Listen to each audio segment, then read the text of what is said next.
ప్రతి సందర్భంలో దాన్ని వాడుతూ ఉండాలి.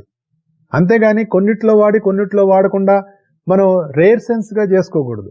కామన్ సెన్స్ని మనం రేర్గా వాడుతున్నాం, కానీ కామన్ సెన్స్ని కామన్గా వాడాలి. అప్పుడే నీకు విచక్షణ జ్ఞానం అనేటటువంటి తెలుస్తుంది. భగవంతుడు మనిషికి లేదా ప్రకృతి. భగవంతుడు అనగానే వాడు పక్క నుంచి వెంటనే ఒక నాస్తికుడు వచ్చేస్తాడు, సార్ భగవంతుడు లేడు కదా అని. పోని ప్రకృతి, దాన్ని కాదంటానికి వాళ్ళకు కూడా హక్కు లేదు. నీకు కనపడుతోంది ప్రకృతి. ప్రకృతిలోని శక్తులు నీకు కనపడకపోయినా ప్రకృతిని నుంచి వస్తున్నటువంటి అనేక శక్తులకి మనిషి ఈ రోజుకి భయపడుతూనే ఉన్నాడుగా. ప్రపంచంలో జరుగుతున్నటువంటి ఎన్నో రకాలైనటువంటి సంఘటనల్లో ప్రకృతి శక్తులు పనిచేస్తూనే ఉన్నాయిగా. గట్టిగా గాలి వీస్తే వణికిపోతాడు, భూమి కదిలితే వణికిపోతాడు. మరి అలాగే ఒక అగ్ని ప్రజ్వలిస్తే ఎక్కడైనా ఏదైనా సందర్భంలో మనిషి వణికిపోతున్నాడు. ఇవన్నీ ప్రకృతిలోని శక్తులేగా. వీటిని 5 ఎలిమెంట్స్ అంటే ఒక ఆయన అన్నాడు, లేదంటే ఎలిమెంట్స్ అంటే ఎలిమెంట్స్